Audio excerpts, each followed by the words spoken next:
Hi, my name is Savannah Winther, and today I will be doing my benchmark ethical dilemma presentation. So, the video that I watched for this assignment was called To Self-Disclose or Not. And in this video, we see a client coming to counseling seeking to talk about his drug and alcohol use issues. He discusses with the counselor how he has talked to people before about his issues with addiction, and he expresses his frustration to the counselor about how he feels like no one understands his issues because they personally have not experienced addiction before. The client continues on and asks the counselor if he personally has struggled with addiction, and the counselor is responding empathetically to the concerns of the client with phrases like, I'm sensing that you're frustrated because you feel like people have not understood you when you've tried to talk about this topic before. The counselor also tells the client that he may be using drugs and alcohol to cope and to feel normal, and he also is emphasizing the importance of finding new ways to cope and that they'll work on changing the client's thought patterns to combat this drug and alcohol dependence. This counselor at the end of the video does self-disclose that he is in recovery for his addiction.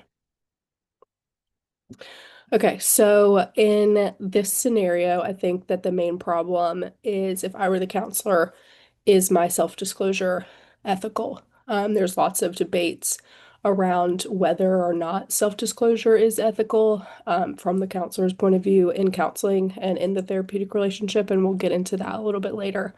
Um, and then the secondary problem that I identified was how does my self-disclosure affect the therapeutic relationship and the client's healing?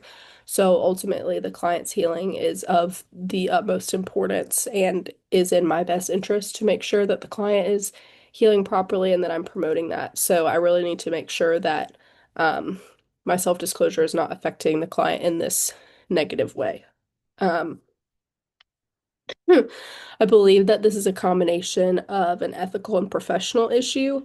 So I think also too, I need to make sure that my own experience with recovery is not affecting the things that I'm telling this client or talking to this client about. I need to make sure that in counseling this client, I'm not impaired in this way and that I don't just strictly counsel the client based off my own experience with addiction and recovery.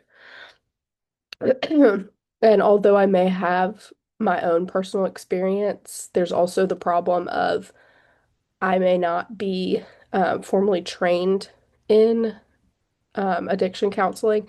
And so I need to make sure that I'm disclosing any inexperience that I have in this area. So there are a couple American Counseling Association standards from the American Counseling Association's Code of Ethics that apply here. So section A.1.A is the first one that I identified, and it states that a counselor's most important responsibility is to ensure the welfare of their clients and that they're treating them with the utmost respect.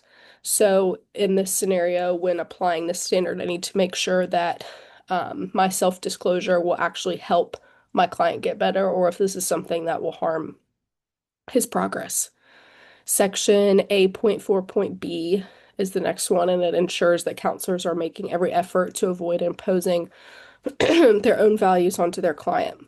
So, because I'm in recovery, I, excuse me, definitely have a unique perspective that other counselors who are not in recovery may not have, which definitely could be helpful in my relationship with this client. However, my experience requires myself to ensure that my approach to counseling is still ethical and not just based on what I've experienced personally. And lastly, from the American Counseling Association's Code of Ethics, Section C.2.A notes that counselors are ethically required to only practice within their training and within their competence. So in this scenario, I definitely have experience with addiction and recovery. However, this does not replace any sort of formal training that counselors are required to have. And according to the North Carolina Board of Licensed Clinical Mental Health Counselors, there are no specific rules in the state code that address counselor self-disclosure. However, they do state that a professional disclosure statement is required to be presented and signed at the beginning of every therapeutic relationship. And looking at federal codes from the U.S. Department of Health and Human Services, the Health Insurance Portability and Accountability Act, which is also known as HIPAA, does not directly address counselor self-disclosure. However, it addresses each client's right to privacy and that their self-disclosure must remain confidential throughout the therapeutic relationship.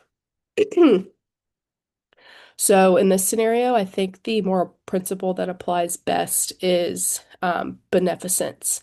And the American Counseling Association describes this as the counselor's responsibility to work in the best interest of the client and to promote their overall and mental well-being. Daniel also describes beneficence as promoting the good of society and seeing the client as part of a larger system and not just the sum of its parts. Daniel also ties this to the life of Jesus and states that there's no gap between loving and doing. So this means that we should not treat clients with beneficence based on just their attitude or worthiness or what they can do with for us, but that we just give it without demanding in return. So in this particular scenario, I need to be sure that I'm providing my client with the proper resources and tools to promote his state of well-being and do everything that I can to prevent the client from having a possible relapse in the future. So the ethical dilemma that we see here is the dilemma of whether or not the counselor should have self-disclosed, um, or whether or not I, in this scenario, should have self-disclosed. So research has also demonstrated the consequences and benefits of this. So Robertson and others note that care is more likely to be accepted if the therapist has experienced a similar mental health situation, but there's also a concern that the counselor can be viewed as impaired if they have struggled with certain mental health issues and disclose this to a certain point.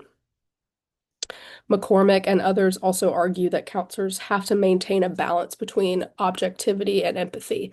So if I were treating this client with solely empathy based on my experiences, this would not really be ethical. However, it would also not be ethical, on the other hand, just to treat this client super objectively, because in this case, I have self-disclosed to this client already. And also the people that I would um, reference regarding this dilemma. The first person would be Erin Shebling, who is an LPCA in my hometown. She's one of my mentors, and I trust her greatly. Another one would be Martha Camille Clausen, who is also a counselor in my community, who is also one of my mentors that I look up to. And they would be two really great resources to go to in this scenario, as well as the ACA Ethics Committee and the National Christian Counselors Association. So, because I ultimately chose to self-disclose to the client, Robertson and others note that this can actually be utilized to strengthen the therapeutic relationship. So, I think that in this scenario, I have a really unique opportunity to connect with the client, but just make sure that I'm doing it ethically. Another potential course of action could be transferring the client to another counselor. So if I did not feel like I was proficient in dealing with these clients who are addicted to substances or who have addictive personality traits, then I would need to transfer them to somebody who did. I could also make a recommendation for a client to join a rehab program if they were still struggling, since rehab, they have many different resources, and if it affected the client's daily life and interactions with others, I would recommend this. Um, hmm. And then increasing supervision and monitoring for impairment. Compton and Patterson actually note that counselors must monitor themselves for impairment and just how important this is in the counseling relationship. And then another potential course of action could be further engaging in recovery support or meetings for myself. Excuse me. So the potential consequences of each action. So ultimately, at this point, I have already self-disclosed to the client, but I need to make sure that moving forward, I'm acting in the best interest of the client. So if I were to transfer the client to another counselor, um, in the beginning of the video, the client talks about how he feels like nobody has understood him. So a potential consequence of this could be, me reconfirming the client's fears that nobody actually does understand his struggle with addiction, and further isolating him. So I don't really think that this would be, an action that I would first want to take. Nextly, for recommending the client to join rehab, I would have to make sure that I'm acting ethically and that I'm making this decision based off my clinical judgment and not just my personal bias of what I think the client needs to do. There's also lots of ethical codes regarding beneficence, non-maleficence, and autonomy. So I want to make sure that I'm giving the client the right to choose and acting in their best interest, not just saying you need to go to rehab and sending them there without really any choice, on their part or explanation on my part. So I really don't think that this would be the best course of action to go about either, because I think that it would harm the therapeutic relationship at this point. Um, so nextly, increasing supervision and monitoring for impairment. So according to Compton and Patterson, clinicians can become flooded by their empathy and can concern the client, or the client's troubles can bring up hard memories, so their empathy can be shut off. And so since this is such a sensitive topic for me, I would need to be prepared to handle really either of these outcomes happening. And then further engaging in recovery support or meetings. I can't find any, consequences of this. I think that this would just be beneficial, no matter what. So the action that I have chosen is to increase supervision and monitor myself for impairment. And the American Counseling Association's Code of Ethics states that when the counselors in recovery are feeling overwhelmed, they must seek supervision, consult with colleagues, assess for impairment, and take steps before making clinical decisions. So, further talking about this course of action, there are 3 tests that can be applied according to the Practitioner's Guide for Ethical Decision Making. The first one is the test of justice, which is basically assessing the sense of fairness by determining whether or not I would treat others the same. And yes, I agree that I would treat other clients the same. I think that I would, take this course of action in any situation because it's ensuring my best interest, but also the client's best interest in making sure I'm acting ethically. The next test is the test of publicity, which is asking myself what I want this behavior reported in the press. I think if it came down to it, I absolutely would because I don't see anything unethical about this situation, about seeking supervision, because that way there's somebody else to tell me if I have a blind spot and if there's another course of action they think that I should be taking. And next, that is the test of universality. So this is if I would recommend this to another counselor in the same situation. And I would recommend another counselor to increase their supervision and monitor themselves for impairment if they were in a counseling situation, that was difficult. So steps for implementation, the first thing that I would do is I would reach out to my supervisor or my clinical director and explain the situation. I would explain that I'm in recovery, that I'm dealing with a client who is also currently dealing with addiction and how this might bring up some hard feelings for me.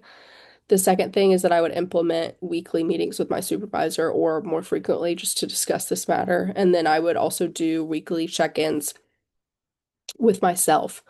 Um, Ngaduji and in 2021 looked at vicarious resilience, and it actually proves that working with clients on um, specific scenarios can improve the counselor's own lives as well. So, when assessing for potential consequences, I would first look at myself, and if I saw no compassion fatigue or anxiety with the case, if I was using professional boundaries correctly, and I was doing well physically and cognitively, I think that this would be successful. I would look at if the client is remaining stable and if I'm seeing improvement with them and if there were no ethical issues that arose.